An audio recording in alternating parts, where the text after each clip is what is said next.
I pulled into the Rocky Mountain National Park ranger station just before noon, my truck kicking up dust that caught the sunlight.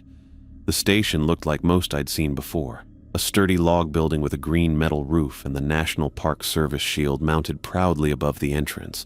After 15 years working as a ranger across parks from Yellowstone to Zion, I'd developed a routine for first days. Arrive early, meet the outgoing ranger, get the lay of the land, and settle in before dark. This posting was a lateral move for me, but one I'd requested. The Rockies in summer promised cooler temperatures than my last assignment in the Southwest, and I'd heard the backcountry sections needed experienced hands. The mountains rose around me, their peaks still holding patches of snow even in June. I'd always found something calming about mountains. Their solidity, their permanence. A man stood waiting on the station's porch, watching my approach with an intensity that struck me as odd. He was older, maybe late 50s, with gray hair poking out from under his ranger hat. His uniform was impeccable, despite the remote posting, but his face looked weathered beyond his years. Deep lines carved around eyes that never seemed to stop scanning the tree line. I parked and grabbed my duffel from the passenger seat before approaching with my hand extended. "James Crawford," I said. "Everyone calls me Jim." The man's handshake was firm but quick, like he didn't want to linger in one spot too long. "Robert Mitchell, been waiting for you." His eyes darted past me toward the road, then back to the forest edge. "Glad you made it before the afternoon storms roll in." I glanced up at the clear blue sky. "Storms?" Forecast looked clear when I checked this morning. Robert ignored my comment. "Let's get you situated. I've got most of my gear packed already." Inside the station, he gave me a rushed tour. The space was simple but functional. A main office with radio equipment, maps covering one wall, a small kitchenette, and a bedroom and back with a bathroom attached. Everything looked clean but worn. The furnishings practical rather than comfortable. "You're getting a good sector," Robert said, though his tone suggested otherwise. 30 years I've worked this backcountry. Seen things most people wouldn't believe. He paused at his desk and pulled out a folded piece of notebook paper from his breast pocket. "Everything you need to know about this place is in the standard manuals," he continued, "except for this." He smoothed the paper against the desktop and turned it toward me. I looked down at a handwritten list numbered 1 through 4. 1. Stay on the marked trails at all times. 2. If you see lights in the forest at night, do not follow them. 3. Do not acknowledge or speak to anyone wearing a suit. 4. There are no horses in this part of the Rockies. If you hear or see any, leave immediately. Robert watched me read the list, his face completely serious. "These aren't standard park guidelines, Crawford.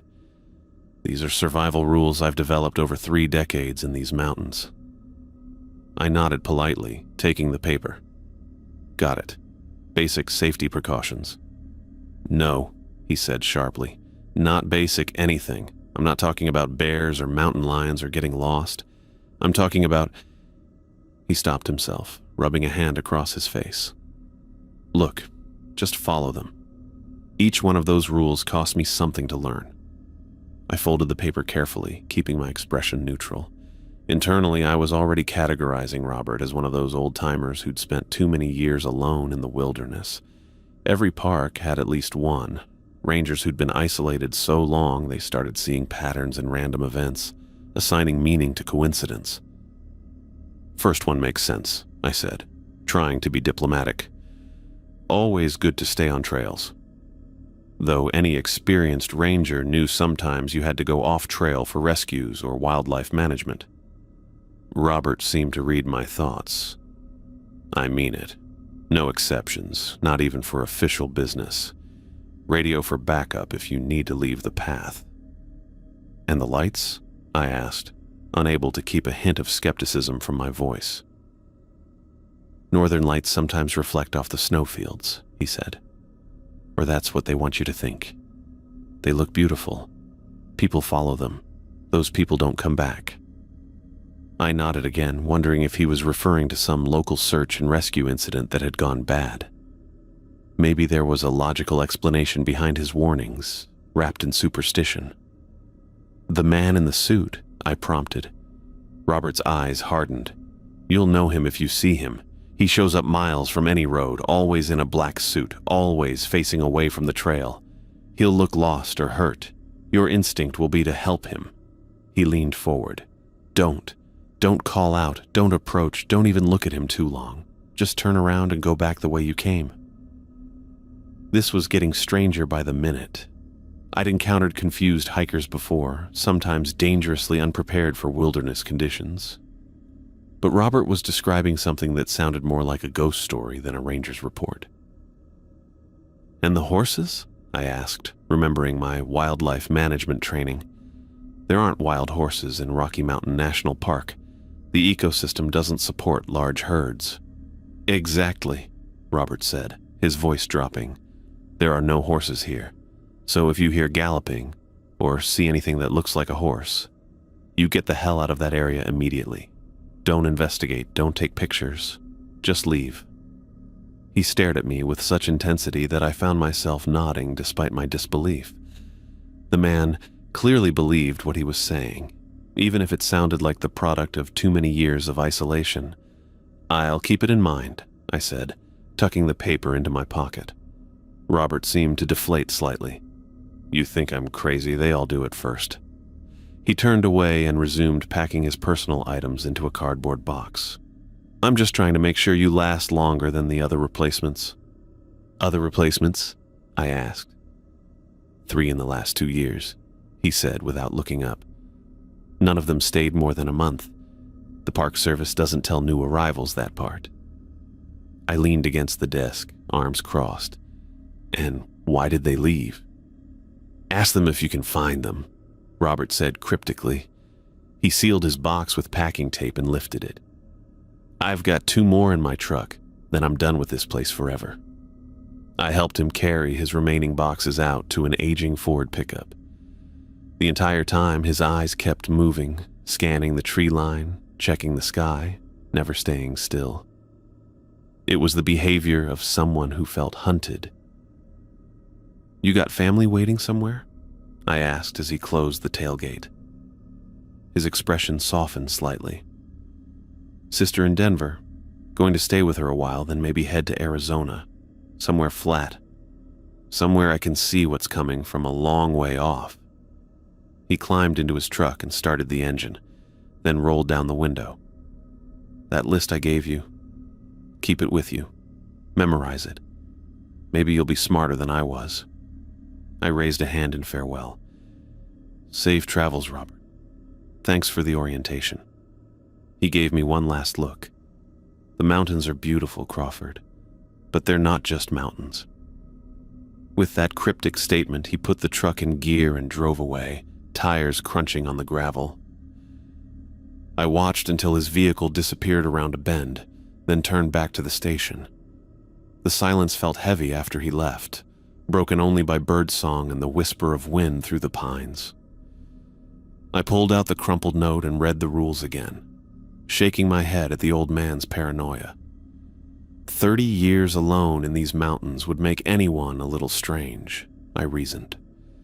The isolation, the harsh winters, the responsibility of patrolling such vast wilderness, it could wear on the steadiest mind. I balled up the paper and tossed it onto the passenger seat of my truck. I'd seen my share of odd things in national parks over the years, but nothing that couldn't be explained by natural phenomena or human behavior. I spent the next hour unpacking my gear and settling into what would be my home for at least the next year.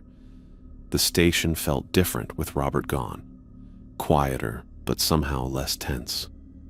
I checked in with park headquarters by radio, confirming my arrival and receiving my first week's patrol schedule. By mid-afternoon, I was ready to get a feel for my new territory. I changed into my hiking boots, filled my water bottle, and grabbed my park map. The Moraine Park area was listed as my primary responsibility, a beautiful valley carved by ancient glaciers, surrounded by mountains and filled with meadows, forests, and a meandering river. The afternoon sun cast long shadows as I hiked along the main trail. The path was well maintained, winding through stands of aspen and pine, occasionally opening to reveal breathtaking views of the valley and distant peaks. I passed a few groups of tourists heading back toward the main visitor areas, exchanging friendly nods. My training kicked in automatically as I hiked, noting trail conditions, checking for wildlife signs, and mentally mapping emergency access points. This was familiar work, the kind I'd done for 15 years across some of America's most challenging parks. Whatever strange notions Robert had developed about this place, I felt confident that my experience had prepared me for anything these mountains could offer.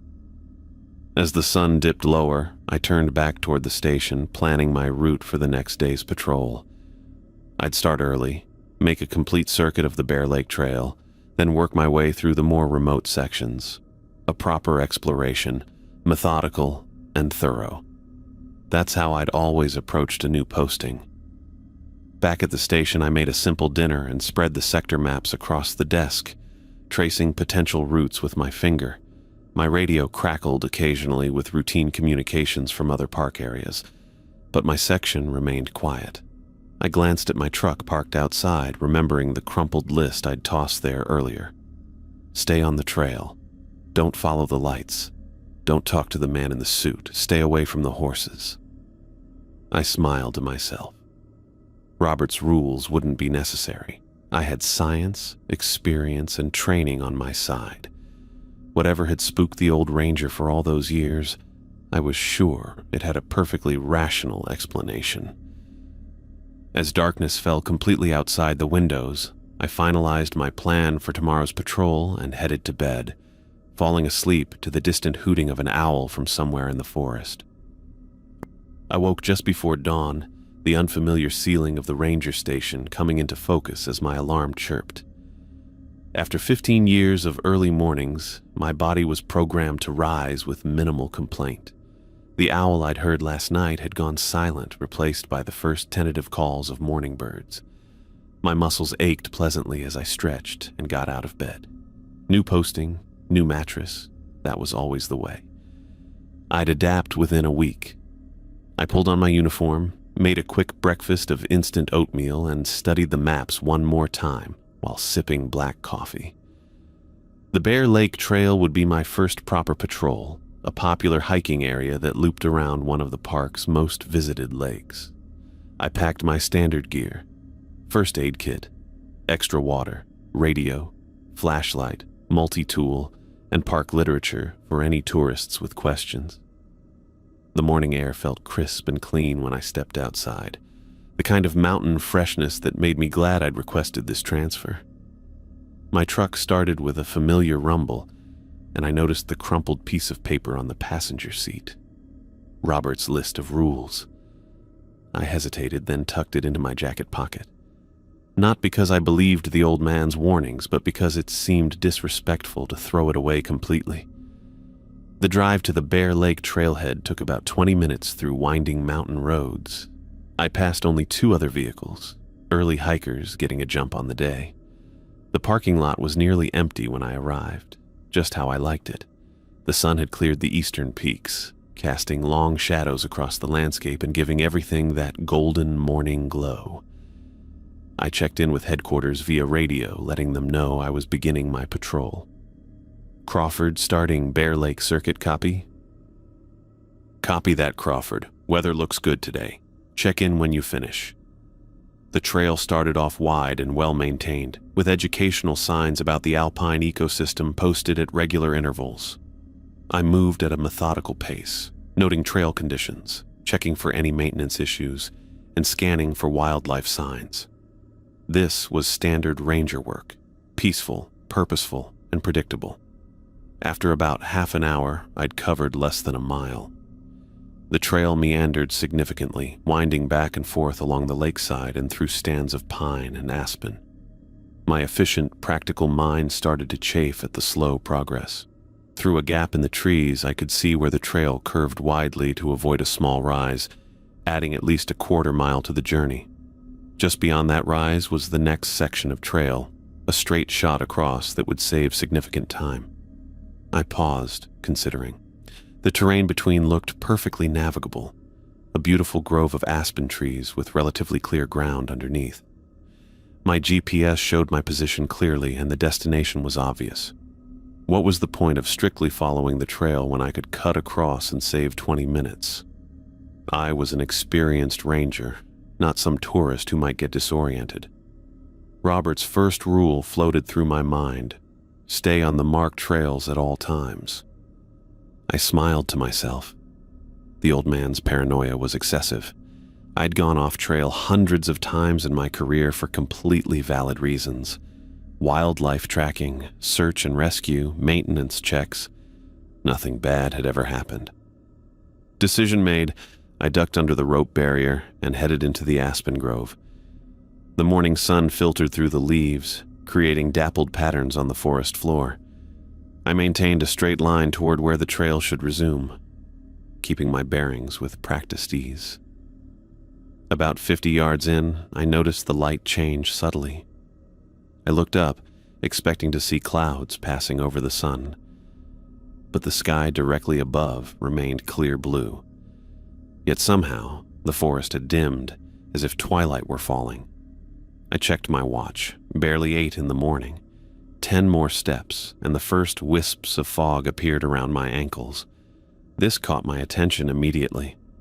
Fog wasn't unusual in mountain environments, but it typically formed in valleys or near water sources during specific temperature conditions, not suddenly in a dry aspen grove on a clear morning. I continued forward, telling myself it was just a pocket of cooler air.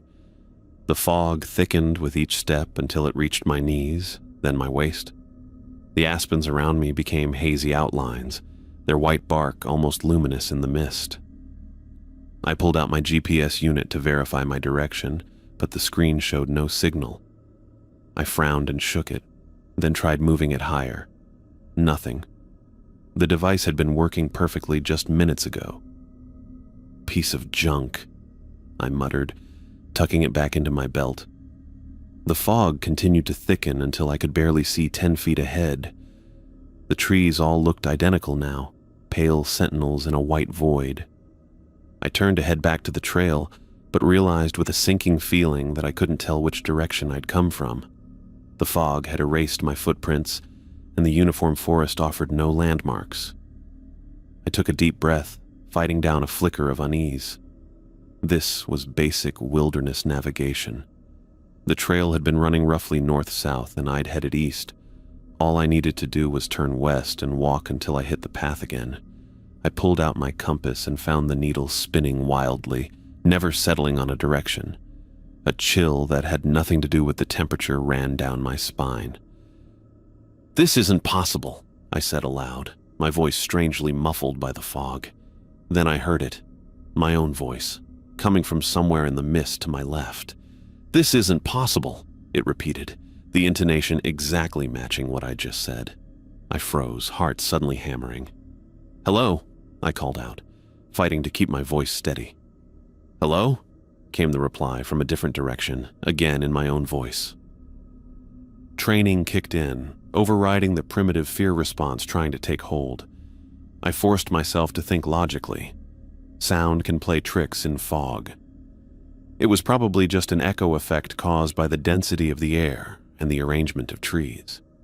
Nothing supernatural about it. I started walking in what I hoped was the direction of the trail, moving carefully through the thick mist. The visibility had dropped to less than 5 feet now. The aspens loomed out of the whiteness like ghostly figures appearing suddenly and then vanishing behind me. Just a weather phenomenon, I told myself. Localized fog bank. Happens all the time. Happens all the time, my voice answered from somewhere ahead. I changed direction, following the sound. Maybe it was an actual echo bouncing off something solid, which could indicate the edge of the forest or a rock face near the trail. "Hello, anyone there?" I called out louder. "Anyone there?" The response came from behind me now. This continued for what felt like hours, but was probably only 20 minutes. Every time I called out, my voice would answer from a different direction. Every time I followed the sound, I found only more trees and thicker fog. I was walking in circles, disoriented in a space that should have been no more than 100 yards across. Sweat beaded on my forehead despite the cool air. My rational mind kept offering explanations. Unusual acoustic properties, a microclimate weather event. But they were starting to sound hollow even to me. I sat down on a fallen log, trying to calm my racing thoughts. This was when people got lost in wilderness areas, when they panicked and made bad decisions. I needed to be smarter than that. My hand brushed against something in my jacket pocket, the crumpled piece of paper Robert had given me. I pulled it out and stared at the first rule again. Stay on the marked trails at all times. The old man's warnings suddenly seemed less like paranoia and more like hard-earned wisdom. Whatever was happening, I needed to get back to the trail. That was the priority now. I stuffed the paper back in my pocket and stood up. Instead of calling out or trying to find a specific direction, I simply started walking in a straight line, counting my steps. After 100 paces, I would turn 90 degrees and walk another 100. Using this grid pattern, I reasoned, I would eventually cross the trail. "Going somewhere, Jim?" my voice asked from the fog, so close it could have been whispering in my ear. I ignored it, focusing on counting my steps. The voice called again, sometimes pleading, sometimes laughing. I kept walking, kept counting. On my third grid line, my foot hit something solid, a wooden boundary marker. Relief flooded through me as I recognized the trail's edge. I scrambled over it, back onto the marked path. The fog vanished as if someone had flipped a switch. I stood blinking in bright sunlight, the morning exactly as clear and beautiful as it had been before. The aspen grove looked completely normal. No fog, no strange shadows, just trees and dappled sunlight. My GPS signal returned instantly, showing I'd been less than 70 yards from the trail the whole time. I looked at my watch. Only 35 minutes had passed since I'd left the path, though it had felt much longer. The experience had been so disorienting that I struggled to process what had happened. Had I imagined it all? Was there some natural explanation for what I'd experienced? I pulled out my water bottle and took a long drink, trying to steady my nerves. Whatever had happened, I'd made it back to safety. The trail felt solid and reassuring beneath my boots. I completed my patrol, sticking rigidly to the marked path for the rest of the morning. Every time I passed a shortcut opportunity, I remembered the disembodied voice calling my name and kept walking the long way around. My scientific mind continued searching for rational explanations, but found none that completely satisfied. By the time I returned to my truck in the early afternoon, I'd convinced myself that I must have experienced some kind of stress reaction, perhaps altitude sickness causing minor hallucinations, combined with an unusual weather phenomenon. The human mind could play tricks when placed in unfamiliar environments. Still, when I slid into the driver's seat, the first thing I did was retrieve Robert's crumpled note from my pocket.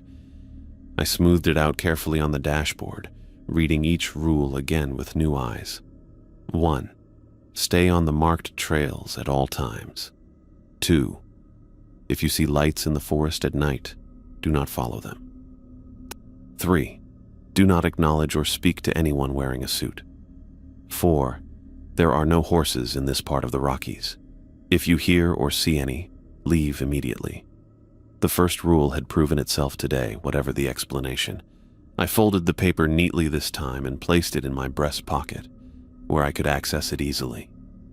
As I drove back to the station to complete my reports, my mind kept returning to the second rule.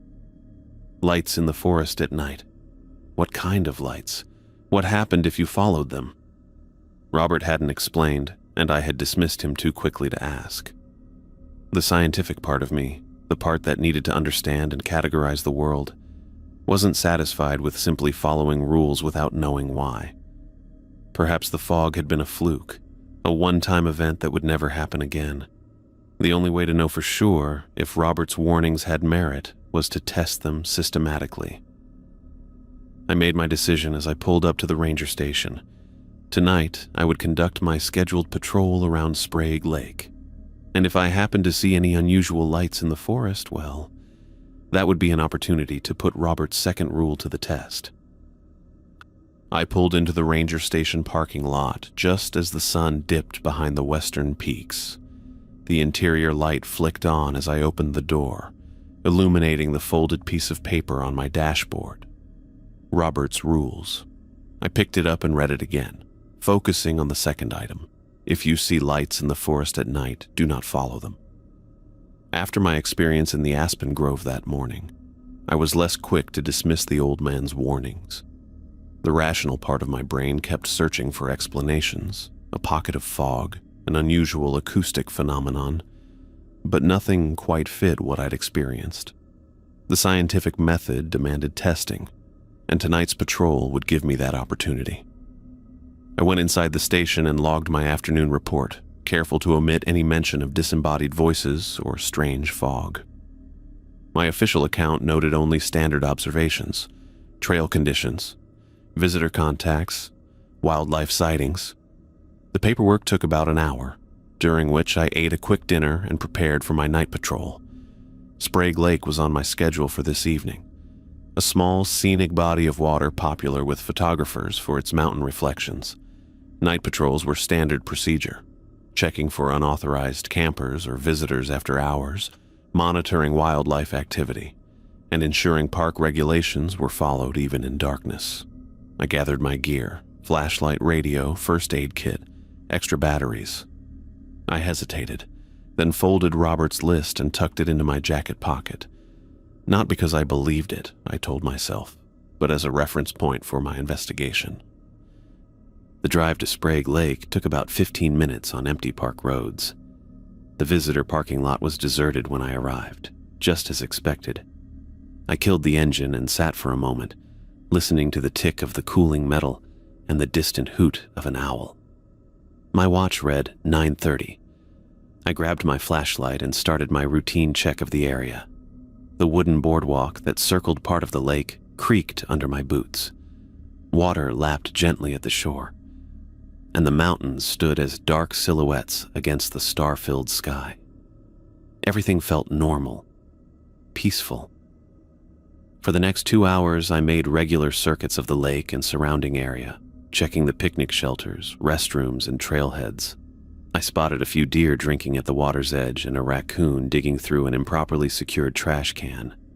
But no human visitors. Standard night patrol stuff. Around midnight, I was making what would likely be my final circuit before heading back to the station. I'd almost convinced myself that Robert's warnings were nothing more than the ramblings of an isolated mind. Almost. That's when I saw them. At first, I thought they were fireflies, pinpricks of bluish light floating between the trees about 50 yards off the main trail. But fireflies weren't common at this elevation, and these lights moved with purpose. Not the random dance of insects. They bobbed and weaved through the darkness, sometimes dimming, sometimes brightening, like lanterns carried by invisible hands. I stood frozen on the trail, watching them. They were beautiful against the dark backdrop of pine trees. Soft, cerulean orbs that seemed to pulse with gentle energy. I counted at least a dozen, moving in loose formation through the forest. Bioluminescent fungi, I murmured to myself, or maybe swamp gas reflecting off temperature inversions. Even as I spoke, I knew neither explanation made sense. The conditions weren't right for either phenomenon. Besides, since when did fungus move like that? Robert's voice echoed in my mind. They look beautiful. People follow them. Those people don't come back. I shook my head. This was exactly why I needed to investigate, to find the rational explanation behind these local legends. I was a trained ranger with 15 years of experience, not some superstitious tourist. I clicked off my flashlight to better see the lights and stepped off the trail. The forest floor was soft with pine needles, muffling my footsteps as I approached the lights. They seemed to notice my presence, clustering together and retreating slightly deeper into the trees. Not running away exactly, more like inviting me to follow. "Just a little closer," I whispered, pulling out my phone to take a picture. The camera couldn't seem to focus on the lights, producing only blurry, dark images no matter how I adjusted the settings. I pushed through a tangle of undergrowth, keeping my eyes fixed on the blue glow ahead. The lights maintained a consistent distance, not so far that I'd lose sight of them, but always just beyond reach. I tried changing my approach angle, moving more quickly, even calling out to them, but the result was always the same. They stayed tantalizingly ahead of me. My radio crackled with static, making me jump. I reached down to adjust the volume, and when I looked up again, the lights had rearranged themselves into a rough line, like runway lights guiding me deeper into the forest. Some small voice of caution in the back of my mind suggested I should head back to the trail. I'd gone at least 100 yards into unmarked territory now, farther than I'd intended. But the lights were so close, and the mystery so compelling. Just a little farther, I told myself, just until I could get a proper look at what was causing them. Time seemed to stretch as I followed the blue orbs through the increasingly dense forest. I checked my watch at one point and was surprised to see that 20 minutes had passed since I'd left the trail. I should turn back, I thought, but what if the explanation was just ahead? The lights picked up speed, and I did too, crashing through underbrush and ducking under low-hanging branches. They were leading me somewhere specific, I realized. Not random movement at all, but a deliberate path. Then, without warning, they vanished, not fading out, but disappearing between one heartbeat and the next. I stopped short, blinking in confusion. Where dense forest had surrounded me moments before, I now stood at the edge of a small clearing I didn't recognize. It wasn't on any of the maps I'd studied, a perfectly circular open space about 30 feet across, ringed by trees so tall and close together they seemed to form a wall. "Hello?" I called out, my voice sounding flat and muffled. No answer came. No echo returned. The silence was absolute. No rustling leaves, no insects chirping, no distant owl calls. Nothing. It was as if the entire forest was holding its breath. I pulled out my flashlight and clicked it on, sweeping the beam around the clearing. The ground was bare earth, not a single plant growing in the circle. My light caught something at the center, what looked like a crude arrangement of stones. I took a step toward it. That's when I heard it.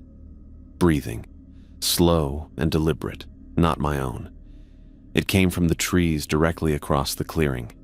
Deep, rhythmic inhalations and exhalations like something massive conserving energy. Something watching me. I swung my flashlight toward the sound. For a split second, the beam caught a pair of eyes reflecting back at me. Not the familiar green or yellow eyeshine of a forest animal, but a deep, cold blue that matched the vanished lights. I stood paralyzed as a massive shadow detached itself from the darkness between the trees. It rose up and up and up, easily 8 feet tall, probably more. Its shape was vaguely humanoid, 2 arms, 2 legs, a head, but wrong in fundamental ways that made my mind struggle to process what I was seeing. The proportions were distorted, the limbs too long and jointed in extra places, the head too large and oddly shaped. The thing made no sound beyond its breathing as it took one ponderous step into the clearing. The moonlight caught it briefly, revealing not skin, but something like black smoke held in a roughly human shape, edges constantly shifting and reforming. A primal part of my brain screamed at me to run, but training kicked in. Fast movements trigger predator instincts. I forced myself to back away slowly, one careful step at a time, never turning my back on the creature. It cocked its misshapen head as if curious, then took another step forward. I continued my retreat until my back pressed against the trees on the opposite side of the clearing. The creature raised one impossibly long arm, fingers extending like smoke tendrils toward me. That's when I broke. Training or no training, self-preservation won out. I turned and crashed through the underbrush, no longer caring about noise or direction, focused only on putting distance between myself and that thing. Branches whipped at my face, roots tried to trip me, but fear kept me moving faster than I'd ever run before.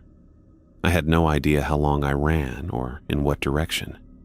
My lungs burned and sweat plastered my uniform to my skin despite the cool night air. Finally, miraculously, my foot hit the packed dirt of a trail, not the one I'd left, but a marked path nonetheless. I stopped, bent double, hands on my knees as I gasped for breath. When I could finally stand upright again, I turned in a slow circle, shining my flashlight in all directions. Nothing followed me, at least nothing I could see. But I could feel it, the weight of unseen eyes watching from the darkness beyond the trail's edge. My hands shook as I pulled out my GPS unit. I was on the Fern Lake Trail, nearly 2 miles from where I'd started at Sprague Lake. That was impossible. I couldn't have covered that much ground, even running. The forest didn't work that way. Distances didn't work that way. But then, nothing about tonight worked the way it should. I began walking quickly along the trail, keeping my flashlight beam directed at the path ahead, refusing to look into the forest on either side. The watching sensation followed me for nearly a mile before gradually fading, like a radio signal growing weaker with distance. By the time I made it back to my truck, dawn was breaking over the eastern mountains. I'd spent the entire night in the forest, though it had felt like only a couple of hours. My uniform was torn in several places, and scratches covered my hands and face from my headlong flight through the underbrush. I sat in the driver's seat, doors locked, staring out at the now ordinary-looking forest. With shaking hands, I pulled Robert's list from my pocket and read the second rule again. If you see lights in the forest at night, do not follow them. Such simple, clear instructions. Why had I been so determined to prove them wrong? I drove back to the station slowly, my mind replaying the night's events on endless loop. No matter how I tried to rationalize what I'd seen, no scientific explanation fit. The lights had deliberately led me to that clearing. The thing in the darkness had been waiting for me. For the remainder of my shift, I stayed religiously on marked trails, checking over my shoulder constantly, hand often straying to the pocket where I kept Robert's list. The paper had become more than just an old man's paranoid ramblings. It was a survival guide for a place I was only beginning to understand. When my relief arrived that afternoon, I handed over a report detailing normal patrol activities. I mentioned nothing about blue lights or breathing shadows or impossible distances. Some things couldn't be put in official reports, not if I wanted to keep this job or my reputation for mental stability. As I prepared to get some much-needed sleep, my radio crackled with a new assignment for the next morning. A hiker had reported seeing a man in a business suit standing alone near Trail Ridge Road, miles from any parking area or logical reason to be there. I barely slept after my encounter with the lights and the shadow creature in the forest. Every time I closed my eyes, I saw those cold blue orbs floating between the trees, leading me towards something that should not exist. My bedroom at the ranger station felt too quiet, too still, as if the world outside was holding its breath, waiting. The sun had just cleared the eastern peaks when my radio crackled to life, startling me from my half-asleep state. "Crawford, you copy? Over." I grabbed the radio from my bedside table. "Crawford here. Go ahead. We've got a report from a hiker about a man in a business suit standing near mile marker 17 on Trail Ridge Road. Apparently he's just standing there, not moving." Hiker was concerned. "Can you check it out? Over." My stomach tightened. Robert's third rule rushed back to me. Do not acknowledge or speak to anyone wearing a suit. Did the hiker say how long the man had been there? Over. I tried to keep my voice casual. Said they noticed him on their way up the road and again on their way back down an hour later. Same spot, same position. Sounds like he might need help. Over. Copy that. I'll check it out. Crawford out. I set the radio down and sat on the edge of my bed, running a hand through my hair. After what I'd seen last night, the idea of approaching someone in a suit standing alone in the wilderness made my skin crawl. But I couldn't ignore a potential visitor in distress. I dressed quickly, clipping Robert's list to the inside of my jacket where I could reference it easily. This was my job after all. People got lost in national parks all the time. Maybe this was just some confused hiker who had wandered away from a tour group. Maybe there was a perfectly normal explanation. The drive to mile marker 17 took about 25 minutes. Trail Ridge Road wound along the mountainside, offering spectacular views of valleys and peaks stretching to the horizon.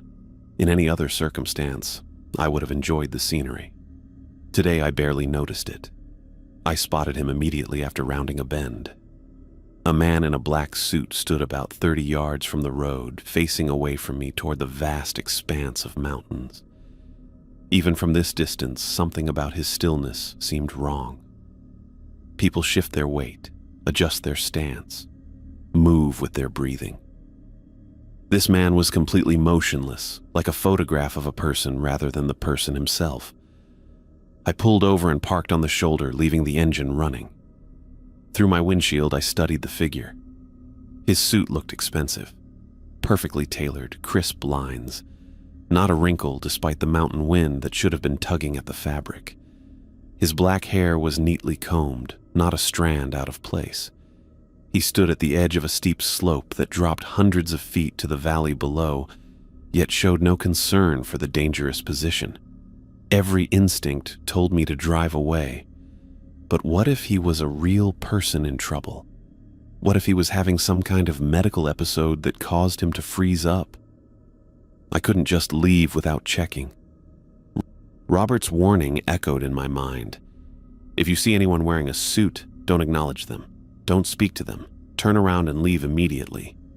I compromised. I would keep my distance but call out to offer assistance.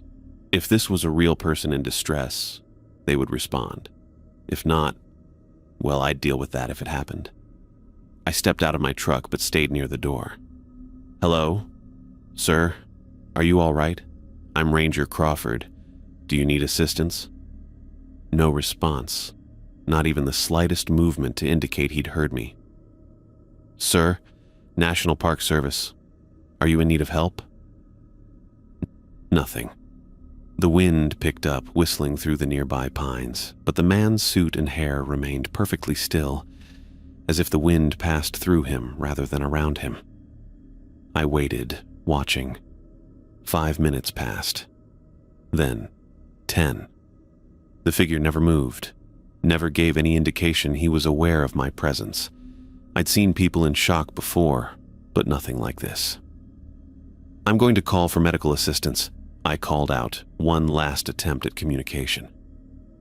Please let me know if you can hear me. Again, nothing. I got back in my truck and picked up my radio. Base, this is Crawford at mile 17 on Trail Ridge Road. I'm going to need medical assistance for a possible... I trailed off, unsure how to describe what I was seeing. For a possible medical emergency. Subject is unresponsive to verbal communication. Copy that, Crawford. What's the nature of the medical emergency? Over. I looked back at the figure, trying to form an appropriate response, and felt my blood turn to ice. The man had turned around. I hadn't seen him move. No rotation, no steps, nothing. One moment he was facing away from me, and the next he was facing directly toward me, though still standing in exactly the same spot. But what made my hand freeze on the radio was his face, or rather the absence of one. Where features should have been, eyes, nose, mouth, there was only smooth, featureless skin, like a mannequin that had yet to be painted. Crawford, please clarify the nature of the emergency. Over. I couldn't tear my eyes away from the blank face. As I watched, the head tilted slightly to one side like a curious dog. Though it had no eyes, I felt it studying me, assessing me. I dropped the radio and threw the truck into drive. "False alarm," I said quickly, pulling back onto the road.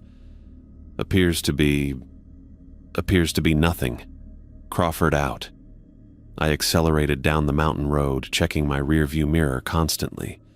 The figure remained where it stood, faceless head tracking my departure. I drove well above the speed limit until I could no longer see it in my mirrors, then pulled over at a scenic overlook to catch my breath. What the hell had I just seen? My hands were shaking so badly I could barely grip the steering wheel. That thing hadn't been human. Couldn't have been human. The blank face, the unnatural stillness, the way it had turned without moving. None of it fit any explanation I could come up with. Robert's warnings had been right on target so far. The trails had their own rules. The lights were not to be followed. And now I knew why you didn't acknowledge the man in the suit. But what was it? What would have happened if I'd approached it? I shuddered, grateful I hadn't found out. I continued my patrol, forcing myself to focus on normal ranger duties, checking trail conditions, noting wildlife activity, speaking with hikers. The routine helped calm my nerves, though I kept finding my hand straying to my jacket pocket to touch Robert's list through the fabric, reassuring myself it was still there. By early afternoon, I'd almost convinced myself I could finish my shift without further incident. I headed back to the ranger station to complete some paperwork before my evening patrol. As I pulled into the small gravel lot beside the station, my eyes landed on a figure standing beside my parking spot. A man in a perfectly tailored black suit, facing away from me. My foot instinctively hit the brake, stopping the truck 20 yards from the station. It was the same figure from Trail Ridge Road. I was certain of it. Same suit, same build, same unnatural stillness. But it couldn't be. That spot was at least an hour's drive from here, and I'd taken the only direct route back. I sat frozen in my truck, engine idling, unsure what to do. The figure stood closer to the station than I was comfortable with. If I wanted to get inside, I'd have to pass within feet of it. As I watched, without any visible movement, the figure turned to face me. The same blank, featureless face stared in my direction. Though it had no eyes, I felt its attention fixed on me with terrible intensity. The head tilted again, that same curious gesture. Then, with no transition, the figure was 2 steps closer to my truck than it had been a moment before. I hadn't seen it move. It simply was closer now, like a video that skipped frames. My heart pounded against my ribs. I put the truck in reverse, preparing to back away, when the radio crackled. "Crawford, this is Benson at HQ. Just checking if you completed your inspection at Trail Ridge Road. Over." I grabbed the radio with sweaty hands, keeping my eyes fixed on the figure. "Benson, I'm at the station now. There's a..." I paused, unsure how to describe what I was seeing without sounding insane. "There's a situation here. I'm going to relocate temporarily. Over." "What kind of situation, Crawford? Do you need backup?" "Over." The figure took another impossible step closer, now only about 15 feet from my truck. "Negative on backup," I said quickly. "I'm handling it. We'll report in later. Crawford out." I dropped the radio and threw the truck into reverse, backing out of the lot as fast as I dared. The figure remained where it stood, blank face turned toward me. As I pulled onto the main road, it took another sudden step forward, now standing at the edge of the lot where my truck had been moments before. I drove without any clear destination, just wanting to put distance between myself and that thing. After about 20 minutes, I pulled over at a roadside rest area. Other cars were parked there, tourists taking photos of the mountains, and their presence comforted me. Nothing supernatural would approach with so many witnesses. I took out Robert's list again, reading the 3rd rule. Do not acknowledge or speak to anyone wearing a suit. I'd acknowledged it. I'd spoken to it. And now it seemed to be following me, appearing impossibly at locations miles apart. What did it want? What would have happened if I'd gotten closer? One thing was becoming painfully clear. Robert Mitchell hadn't been suffering from isolation-induced paranoia. He'd been trying to save my life. Each rule on his list was a hard-earned lesson, probably learned the same way I was learning them now, through terrifying first-hand experience. I glanced at my watch. 2 more hours until the end of my shift. I couldn't avoid the station forever, but I wasn't eager to return while that thing might still be waiting. I spent those hours conducting unnecessary patrols of heavily trafficked areas, taking comfort in the presence of tourists and other park staff. As the sun began to set behind the mountains, I knew I couldn't put it off any longer. I had to go back to the station, face whatever might be waiting there. The gravel crunched under my tires as I pulled into the lot, braced for the worst, but the area around the station was empty. No figure in a black suit, no blank face staring at me. Just the normal, peaceful scene of my small ranger outpost against the backdrop of mountains. I approached cautiously, scanning in all directions before hurrying inside and locking the door behind me. The station felt secure, but I found myself checking out the windows repeatedly, expecting to see that faceless figure standing in the growing darkness. What would tomorrow bring? The suited figure had found me once. Would it find me again? And what about the 4th rule on Robert's list? There are no horses in this part of the Rockies. If you hear or see any, leave immediately. I hadn't encountered any horses yet, but after the past 3 days, I had no doubt that when I did, they would be nothing like any horses I'd seen before.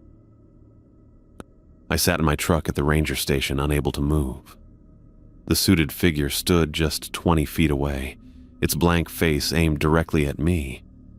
My knuckles went white on the steering wheel as I stared back, afraid to drive away and equally afraid to stay. After my radio call with Benson, I'd circled back to the station, hoping the thing would be gone. Instead, it waited exactly where I'd last seen it, totally still in the gathering darkness. I cut the engine but left the keys in the ignition, ready for a quick escape if needed. Minutes stretched into a full hour. The figure never moved, never approached, just stood there with its featureless face directed at me. What did it want? Why hadn't it come closer? I remembered Robert's warning not to acknowledge it, which I'd already broken. Maybe speaking to it had invited its attention, but not its immediate attack. The moon rose over the trees, casting pale light across the gravel lot. I checked my watch. Nearly 10 p.m. now. My shift had technically ended, but I couldn't bring myself to exit the truck with that thing standing guard. I jumped when my radio buzzed. "Crawford, HQ here. Everything all right? You never checked in after your situation. Over." I picked up the radio without taking my eyes off the figure. "HQ, this is Crawford. Situation is contained. Just finishing up some observations. Over." "Copy that. Remember your morning briefing at 0700. Over and out." When I looked back up, the figure was changing.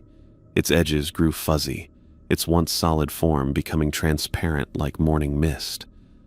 Over the next minute, it simply faded until nothing remained but empty space where it had stood. I stayed put for another 20 minutes, watching the empty spot before finally stepping out of the truck.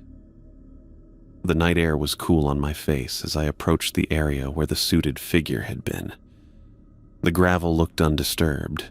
No footprints, no sign anything had stood there at all. Inside the station, I locked all the doors and windows, then drew the blinds. I heated a can of beef stew, ate mechanically, and tried to make sense of what was happening. The trails that trapped you in fog and echoed your voice. The lights that led you to waiting shadows. The suited figure that appeared miles from where it should be possible to travel. And now Rule 4, the horses that didn't exist. Sleep came in restless bursts, broken by dreams of blank faces and blue lights watching me through the windows. I woke at dawn, exhausted but oddly determined. I couldn't hide in the station forever. Whatever was happening in these mountains, I needed to face it. But on my terms, following Robert's rules as closely as possible. After my morning briefing, which thankfully took place by radio, I decided to patrol the far end of my sector near Moraine Park. It was the most open, exposed area in my territory.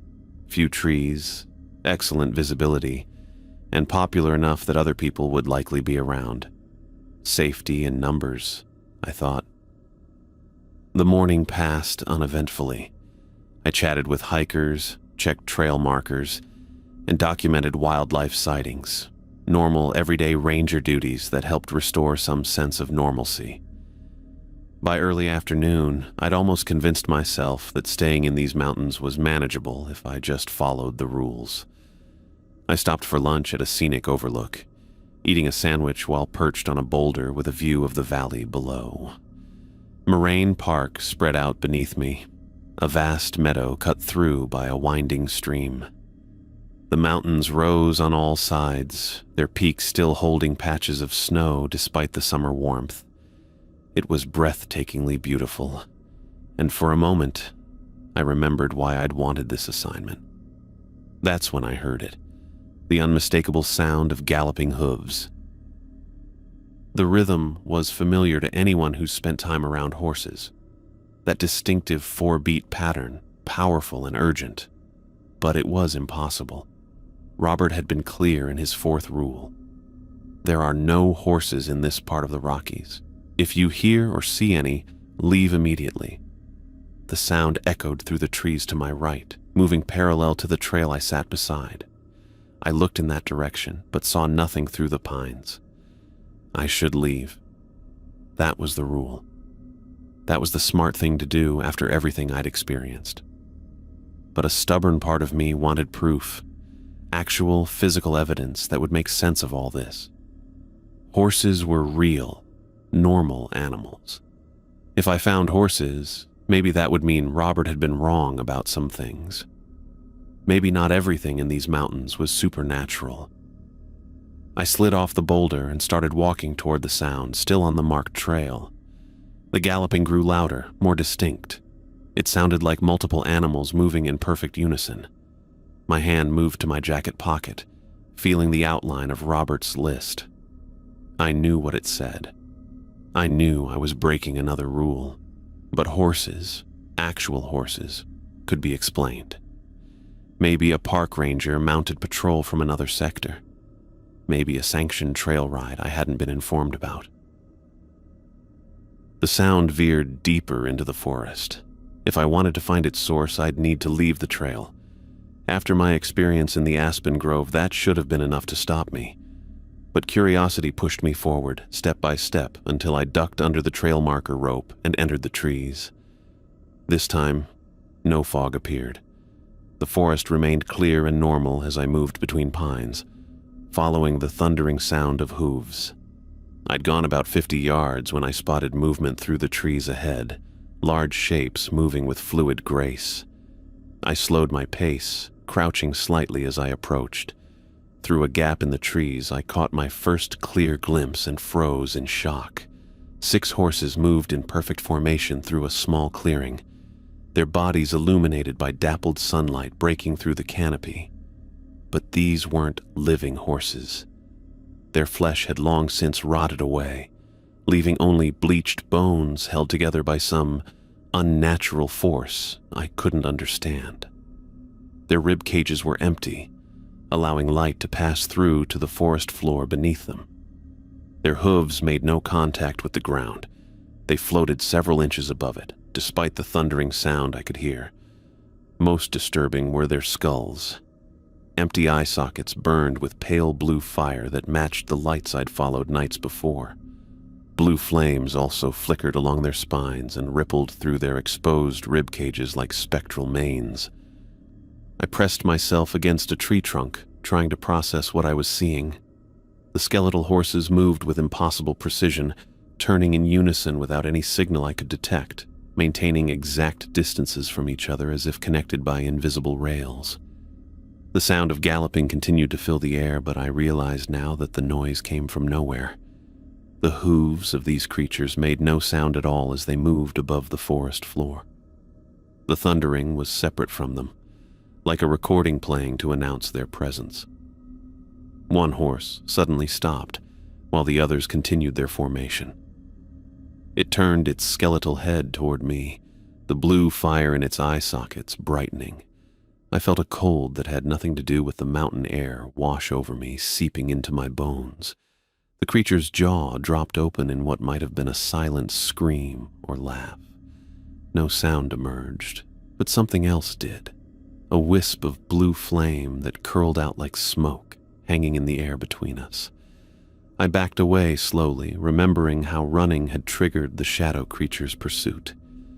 The skeletal horse watched me retreat, its flaming eyes tracking my movement.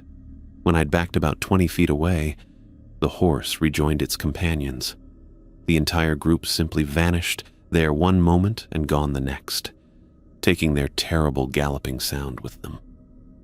The forest returned to normal summer sounds, birds calling, insects buzzing, leaves rustling in the gentle breeze.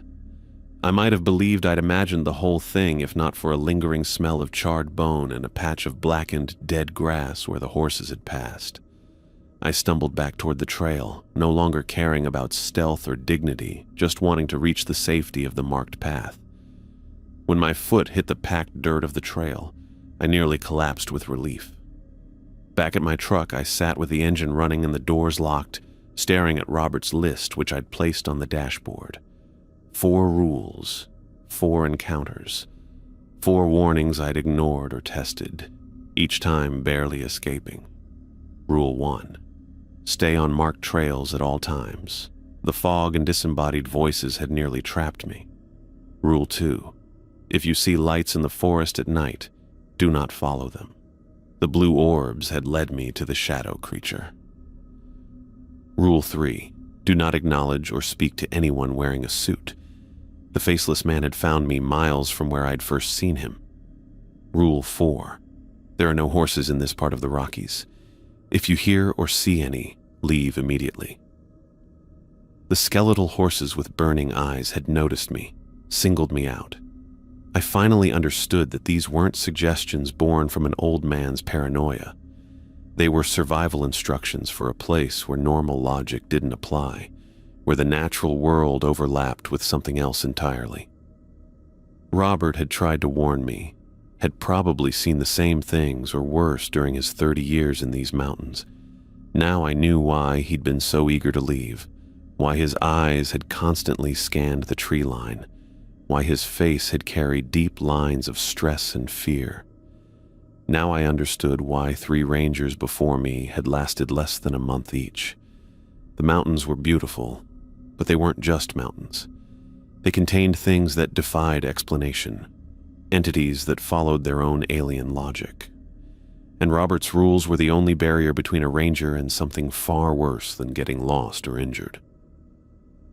I started the truck and drove back to the station, suddenly grateful for its solid walls and locked doors. Whatever was happening in these mountains, I was caught in the middle of it now. I couldn't leave. This was my post, my responsibility. But I would follow those rules to the letter from now on. No more tests, no more doubts, no more curiosity that put me in harm's way. Robert Mitchell hadn't been crazy. He'd been right about everything. I drove back to the ranger station as the sun set behind the mountains. My hands wouldn't stop shaking on the steering wheel. Every shadow among the trees made me flinch. Every rustle in the underbrush sent my heart racing. The skeletal horses with their burning blue eyes had been the final proof I needed. These mountains held secrets that science couldn't explain. The roads were empty as I made my way back, the lack of other vehicles suddenly sinister rather than peaceful.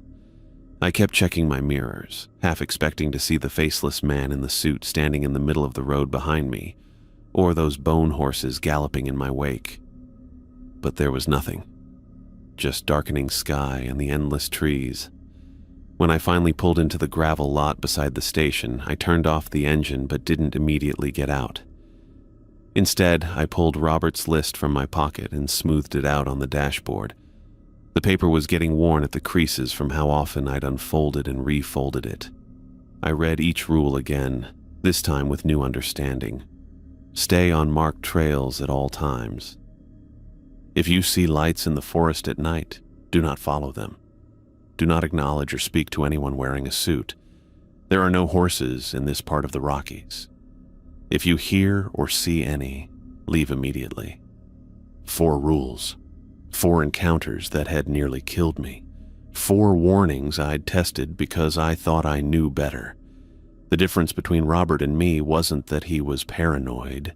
The difference was that he'd survived 30 years in these mountains because he'd learned to respect what lived here.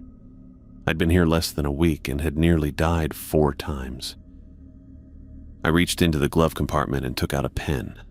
Without hesitation, I added a 5th rule at the bottom of the list. Don't get curious. I stared at my addition. It seemed too simple, but it captured everything I'd done wrong. I'd heard the strange echo in the aspen grove and pressed deeper instead of retreating. I'd seen the lights and followed them into the forest. I'd approached the suited figure when I should have driven away. I'd gone looking for the source of impossible hoofbeats. Each time, curiosity had nearly gotten me killed. Inside the station, I locked the door behind me and checked every window, making sure they were secure. The radio on my desk crackled, startling me. "Crawford, this is HQ. Come in for end-of-day report." I picked up the handset, trying to keep my voice steady. "HQ, this is Crawford. Sector is secure. Assisted 3 hiking groups. Documented 2 elk sightings and 1 black bear at safe distance from trails. No incidents to report. No faceless men. No skeleton horses. No living shadows. Some things couldn't be explained in official reports." "Copy that, Crawford. Get some rest. We'll have your assignments for tomorrow at the usual time. HQ out." I set the radio down and sank into my chair. How had Robert managed 30 years of this? How many times had he made similar bland reports while hiding the truth of what he'd seen? In the small kitchenette, I heated water for coffee, needing the caffeine despite the late hour. While waiting for the water to boil, I took out Robert's list again and studied it. The paper was beginning to look ragged from handling. If I was going to keep these rules close, I needed something more durable.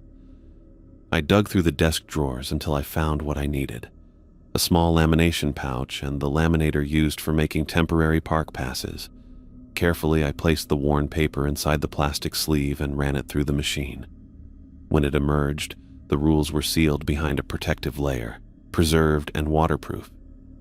Using a hole punch, I made a small opening at the top and threaded a clip through it. I attached it to my uniform where I could see it at all times, a constant reminder of what waited in the forests and mountains around me.